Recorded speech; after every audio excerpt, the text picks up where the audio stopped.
To truly match up with denominations based on what I talked about yesterday, let's draw to the point. What pleases God? What does God seek of us? Because God made so many laws in the Old Testament saying how this is what he desires from us. God does not desire that we change his laws, that we change anything, nor add to it. And that's kind of what denominations do. So let that not be our focus, but let your focus be on Christ. Hosea 6, verse 6.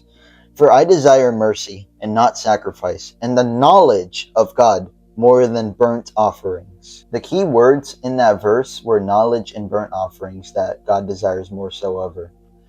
I want you to look at something real quick when it comes to that. What does God truly expect of us? God wants us to understand who he is, to know his character.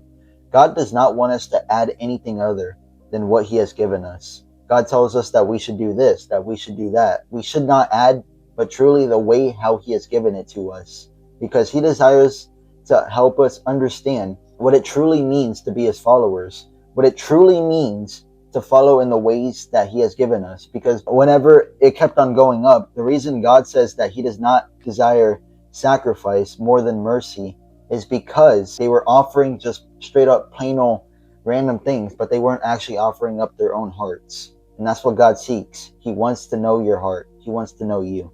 Look at Ezekiel chapter 20, verse 41, in which it says, I will accept you as a sweet aroma when I bring you out from the peoples and gather you out of the countries where you have been scattered, and I will be hallowed in before the Gentiles. You see, God truly wants you. He wants the fullest of you. He wants you to know that he is not desiring anything other than the trueness of your love. He wants you to be obedient to him, and he doesn't want you to add anything other to that. Because if we truly add, then we're basically adding away from what God is telling us to do, meaning that we're taking away his words and only adding ours into it. We have no true say when it comes to God, because God's plans are far better than ours.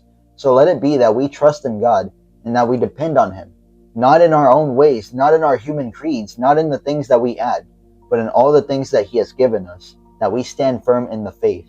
So our conclusion that we should get from this is, what does God want from us that produces this sweet aroma that was so much described in Leviticus, Numbers, and all the way to the New Testament? Well, this is what it is: loving conduct, obedient faith, generous hearts, pure worship, and truly holy living, which comes from Romans 12, verse 1.